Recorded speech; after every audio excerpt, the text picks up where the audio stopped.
அடக்கம். அதுவே ஆனைமுகமெனும் ஓங்கார விளக்கம். சுழலும் கோள்கள் அவன் சொல் கேட்கும்.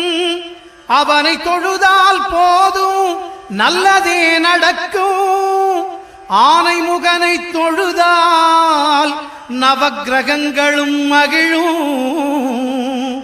நல்லதே நடக்கும், நல்லதே நடக்கும்.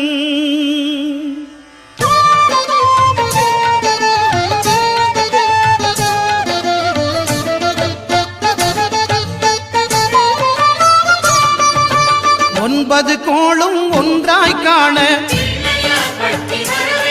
அங்கு கற்பகம் என்னும் கடவுளின் மெய்யில். ஒன்பது கோளும் ஒன்றாய் காண அங்கு